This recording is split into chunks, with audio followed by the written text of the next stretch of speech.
Shalom, selamat datang di channel Learning and Grow bersama saya Alex Amisi. Mari kita belajar firman Tuhan dan bertumbuh dalam Tuhan. Firman Tuhan saat ini terdapat dalam 1 Raja-Raja pasal 2 ayat yang kedua sampai ayat yang keempat. Aku ini akan menempuh jalan segala yang fana, maka kuatkanlah hatimu dan berlakulah seperti laki-laki. Lakukanlah kewajibanmu dengan setia terhadap Tuhan Allahmu, dengan hidup menurut jalan yang ditunjukkannya, dan dengan tetap mengikuti segala ketetapan, perintah, peraturan, dan ketentuannya seperti yang tertulis dalam buku Musa, supaya engkau beruntung dalam segala yang kau lakukan dan dalam segala yang kau tuju, dan supaya Tuhan menepati janji yang diucapkannya tentang aku, yakni jika anak-anakmu laki-laki tetap hidup di hadapanku dengan setia, dengan segenap hati dan dengan segenap jiwa, maka keturunanmu takkan terputus dari tahta kerajaan Israel. Firman Tuhan saat ini saya beri tema menjadi pria sejati. Nah, kisah ini tentang Daud menyampaikan pesan terakhirnya kepada Salomo. Nah, Daud menyampaikan pesannya kepada Salomo. Dia berkata bahwa kuatkanlah hatimu dan berlakulah seperti laki-laki.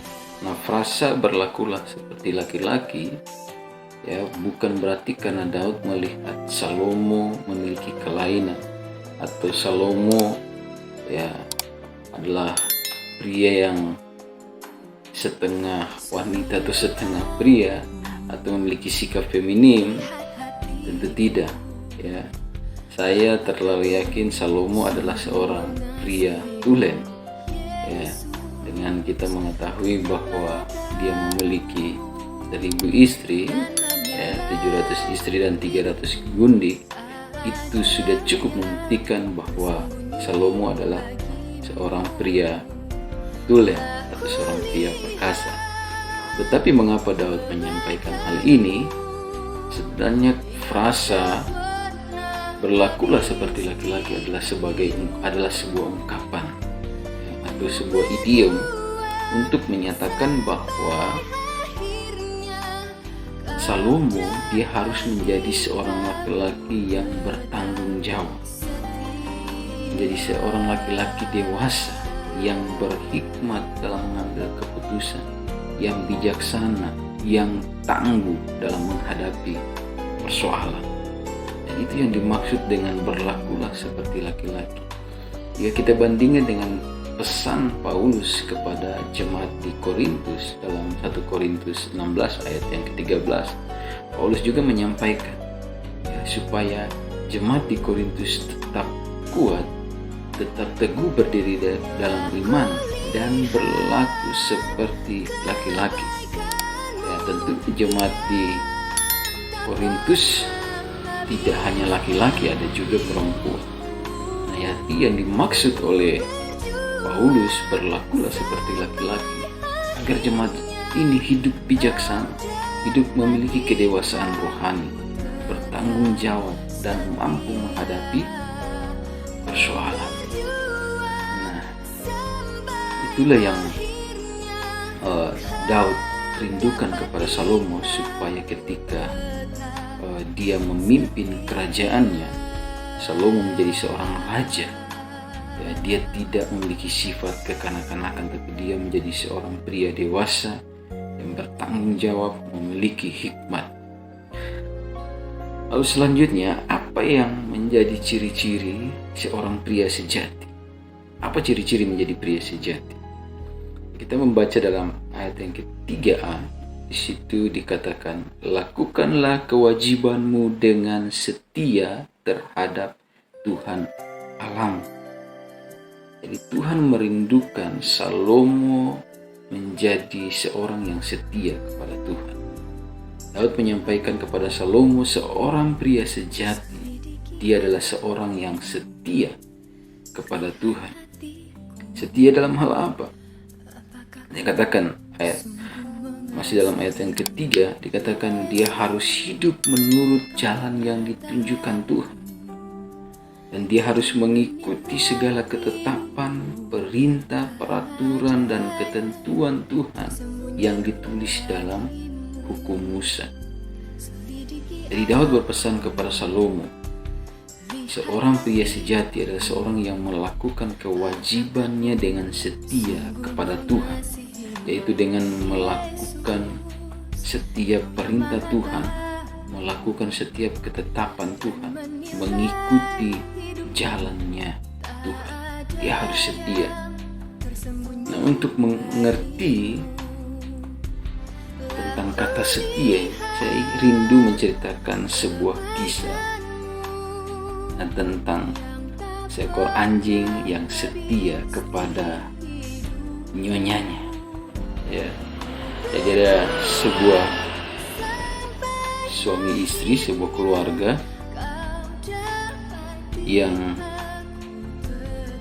istrinya ini dia begitu setia datang kepada Tuhan, dia begitu setia beribadah kepada Tuhan, dia begitu setia mentaati kebenaran firman Tuhan. Tetapi suaminya adalah seorang yang pemabuk, hidup tidak benar di hadapan Tuhan, bahkan tidak pernah beribadah kepada Tuhan. Nah, istrinya ini memiliki seekor anjing yang setia juga. Nah, istrinya sangat rajin pergi beribadah. Dan anjing ini juga ikut untuk pergi beribadah. Ketika nyonyanya ini duduk mendengarkan firman Tuhan, dia juga duduk di sampingnya. Dan itu terjadi terus-menerus bertahun-tahun. Dan kerinduan daripada nyonyanya adalah bagaimana dia rindu melihat suaminya bertobat, suaminya berubah, suaminya bisa datang ke gereja untuk beribadah. Namun apa yang terjadi sampai istrinya ini meninggal, suaminya pun tidak berubah-berubah, suaminya pun tidak bertobat. Sampai istrinya meninggal. Tetapi sepanjang hidupnya istrinya tetap setia berdoa kepada Tuhan supaya suaminya berubah. Dan setiap minggu istrinya pergi beribadah bersama dengan anjingnya. Dan yang menarik adalah ketika istrinya sudah meninggal, setiap hari Minggu pun anjing ini tetap pergi beribadah.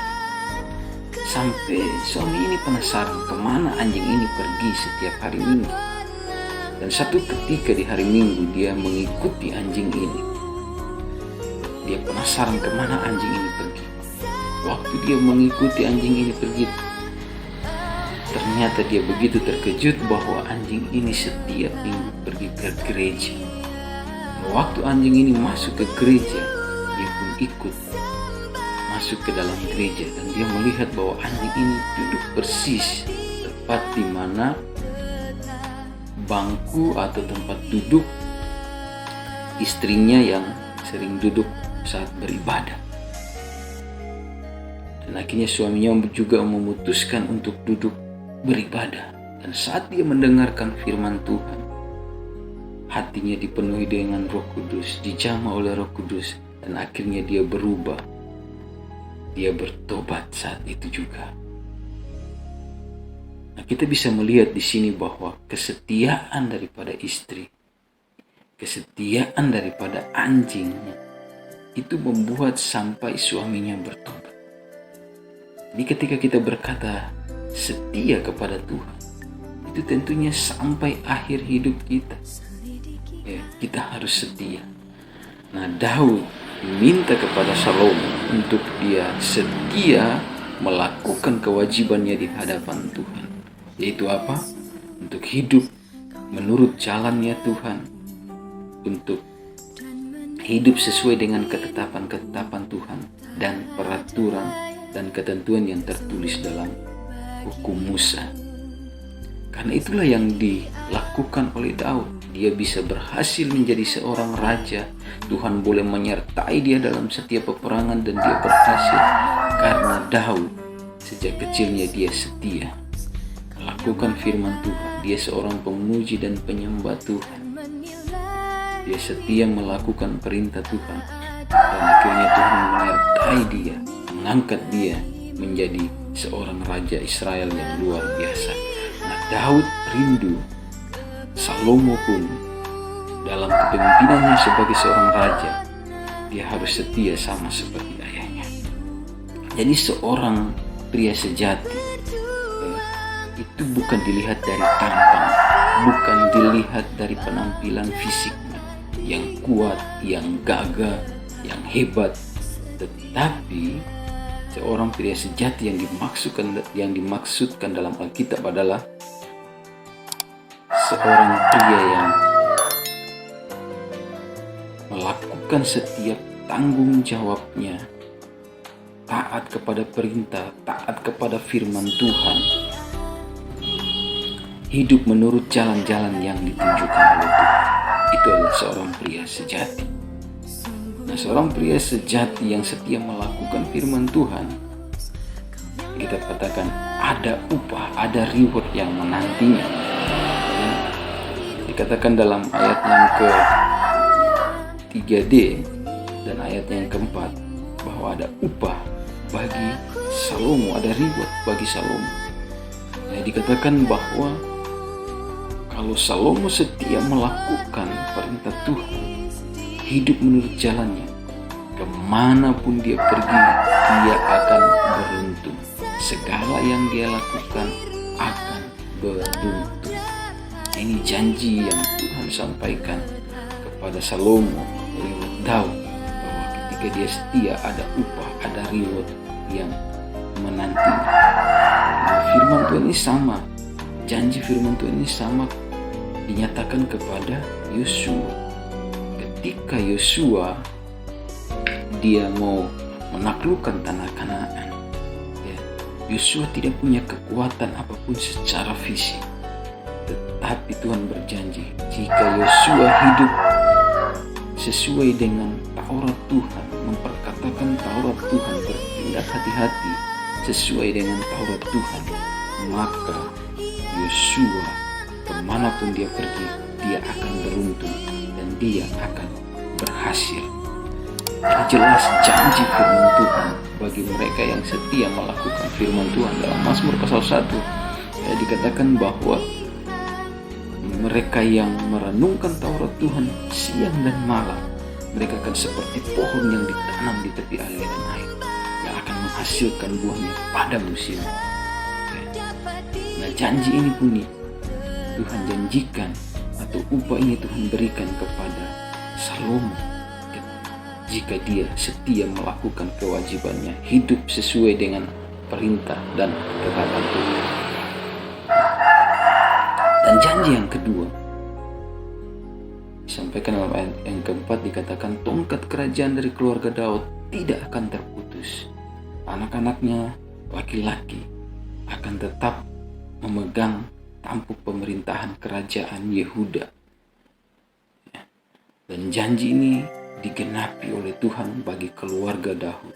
Semua raja dari kerajaan Yehuda adalah keturunan daripada Daud. Artinya Tuhan lagi berkata kepada Salomo, jika engkau setia kepada Tuhan, maka keturunanmu akan perkasa di bumi. Anak cucumu tidak akan meminta-minta, tapi anak-anakmu akan memegang tampuk kekuasaan dalam kerajaan Yehuda. Nah, luar biasa. Jadi ada upah bagi seorang pria sejati yang taat, yang setia kepada Tuhan. Amin buat firman Tuhan. Shalom. Buat saudara yang diberkati dengan channel ini, mari support channel ini dengan cara subscribe, like, komen, and share, dan jangan lupa aktifkan lonceng notifikasi untuk mendapatkan video-video selanjutnya. Tuhan Yesus memberkati.